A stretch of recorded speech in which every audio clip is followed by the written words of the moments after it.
پکڑو میری امت کا مستقبل کہاں تک یہ آواز پہنچائے اللہ پہنچا دے، پوری امت کے نوجوانوں تک پہنچا دے۔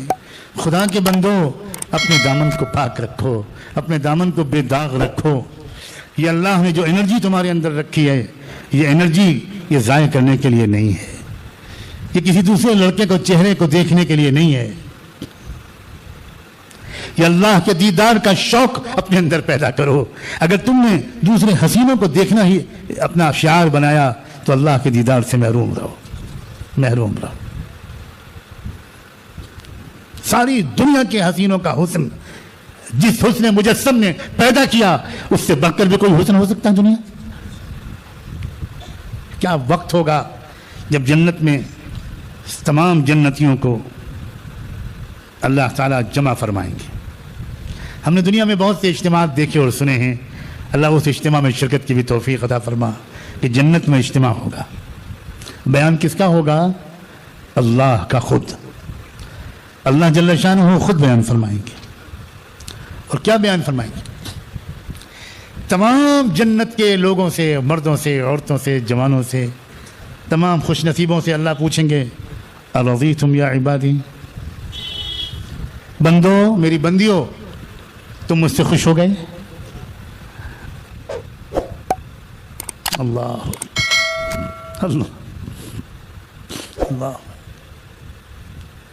وہ خوش نصیب بندے اور بندیاں پکار کر کہیں گے کہ اللہ اللہ، ہم کیسے خوش نہ ہوتے، آپ نے تو ہم کو وہ سب دیا ہے جو کسی آنکھ نے دیکھا نہیں تھا، کسی کان نے سنا نہیں تھا، کسی کے دل دماغ میں آیا نہیں تھا، ہم نے سوچا بھی نہیں تھا کہ یہ نعمتیں یہاں ملیں گی۔ اللہ تعالیٰ اس کے بعد فرمائیں گے بندو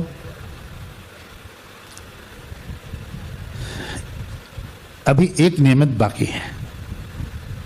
حیران ہو جائیں گے لوگ کہ اللہ کیا باقی ہے؟ اب اتنے شاندار محلات، ایسے بہترین کپڑے، اتنا شاندار فرنیچر، اتنے بہترین مشروبات اور کھانے، ایسا موسم، اتنی بڑی جنت۔ جانتے ہو ہر وہ جنتی کو جو سب سے آخر میں جنت میں جائے گا، سب سے آخر میں کیسے جائے گا؟ بہت سے جنتی وہ ہوں گے جو بے حساب و کتاب جائیں گے، بہت سے جنتی وہ ہوں گے جو حساب و کتاب کے بعد جائیں گے، بہت سے جنتی وہ ہوں گے جو برسوں، ہزاروں، لاکھوں سال جہنم میں جلائے جانے کے بعد جائیں گے۔ وہ بھی جنتی ہوں گے کہ جب جہنم میں چلے جائیں گے، اللہ ہم میں سے ان میں سے ایک بھی ہم شامل نہ ہوں، تب اللہ تبارک و تعالیٰ ایک ایک کو نکالنے کا حضور کی دعاؤں کو سن کر حکم کریں گے کہ جو سب سے آخر میں جو انسان جنت میں جائے گا، وہ بیچارہ کھڑا ہوا دروازے پر گھبرائے ہوا کہ اب تو سب لوگ پہلے ہی جا چکے، جگہ تو بھر گئی ہوگی، اب میں کدھر جاؤں؟ تو اس سے اللہ تعالیٰ کی طرف سے پیغام ملے گا کہ جس دنیا سے تم آئے ہو اس دنیا کے 10 گنا بڑی جنت تمہارے لیے لکھی گئی ہے، انتظار میں ہے، جاؤ۔ حضور فرماتے ہیں سب سے آخر میں جو انسان جنت میں جائے گا اس کو اتنی بڑی جنت ملے گی۔ تو یہ ساری نعمتیں دے دینے کے بعد اللہ تعالیٰ پوچھیں گے تو بندے کہیں گے کہ اللہ اب تو سب مل گیا، اب کیا باقی ہے؟ تو اس وقت اللہ فرمائیں گے نہیں، ابھی ایک نعمت باقی، بلکہ 2 نعمتیں باقی۔ پھر اللہ اعلان فرمائیں گے اليوم احل علیکم رضوانی فلا اسخط علیکم ابدا، آج میں اپنی خوشی کا لباس تم کو پہناتا ہوں، آج کے بعد اب سمجھو، مطمئن ہو جاؤ، کبھی ناراض نہیں ہوں گا میں تم سے۔ ہمارے علماء نے لکھا ہے، اکابر نے بتایا کہ یہ کہنے کی ضرورت اللہ کو کیوں محسوس ہوئی؟ ایسا لگتا ہے کہ اللہ تعالیٰ اپنے بندوں اور بندیوں کے دلوں میں جھانک کر دیکھ رہے ہوں گے، وہ دنیاوی زندگی اللہ کے خوف میں گزار کر آئے ہیں، تو ابھی تک ان کے دل میں کہیں نہ کہیں دھڑکا لگا ہوا ہے کہ کہیں کسی وقت جنت میں ہم سے کوئی ایسی غلطی نہ ہو جائے کہ ہم اس نعمت سے محروم کر دیے جائیں۔ تو اس پرانے خوف کے اثرات کو نکالنا اللہ اپنی شفقت کا تقاضا سمجھیں گے اور کہیں گے بندو اب مطمئن ہو جاؤ، کبھی میں تم سے ناراض نہیں ہوں گا، ختم۔ کیونکہ اگر انسان کو بہت عیش کے سامان بھی مل رہے ہوں لیکن دل میں دھڑکا لگا ہوا ہو کہ پتہ نہیں کب چھن جائے تو اس کا مزہ کرکرا ہو جاتا ہے۔ تو اللہ تعالیٰ یہ اطمینان دلائیں گے۔ دوسرا انعام اس سے بھی بڑا، وہ یہ کہ بندوں اور بندیوں، میں جانتا ہوں کہ تم غیب میں مجھے دیکھے بغیر مانتے چلے آئے۔ میرے سورج کو دیکھا، میری گواہی دی، میرے چاند کو دیکھا، میری گواہی دی، آسمان اور زمین کو دیکھا، میری گواہی دی، میرے قرآن کو پڑھا، میری گواہی دی، میرے نبی کو دیکھا اور سنا، میری گواہی دی۔ تم نے میری نعمتوں کو دیکھ کر مجھے دیکھا، پہچانا، دیکھا نہیں تھا۔ یہ میں جانتا ہوں کہ تمہارے دل میں مجھے دیکھنے کی تمنا ہے۔ آج میں سارے حجابات اٹھاتا ہوں اور اب جی کھول کر میرا دیدار کرو۔ اللہ ہمیں اپنے دیدار سے محروم نہ فرما۔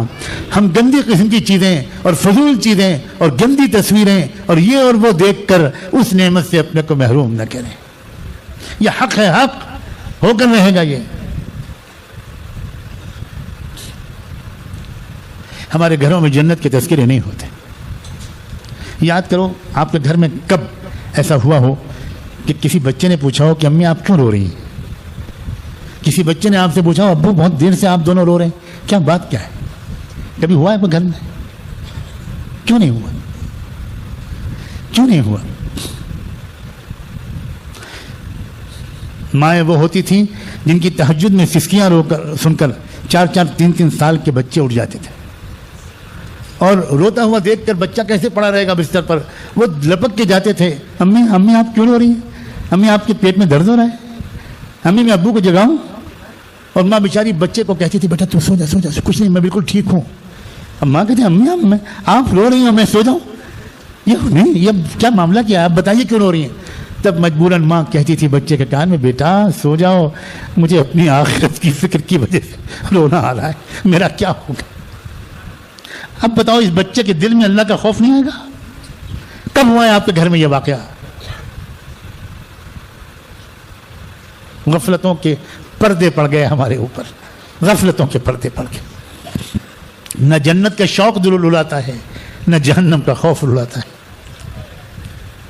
سب سے ہلکے درجے کا عذاب صحیح بخاری کی روایت کے مطابق جس جہنمی شخص پر کو ہوگا، اللہ کے رسول بیان کرتے ہیں، وہ سب سے ہلکے درجے کی سزا یہ ہوگی کہ ہمیشہ ہمیشہ کے لیے اس کو کھڑا کیا جائے گا اور اس کے پیروں کے نیچے جہنم کے انگارے رکھ دیے جائیں گے، اور اس پر وہ کھڑا رہے گا، اس کو ہلنے کی اجازت نہیں ہوگی، اور اس کے اثر سے اس کے سر میں اس کا دماغ اس طرح کھولے گا جیسے تمہاری ہانڈیوں پر، تمہاری چولوں پر تمہاری ہانڈیاں ابلتی۔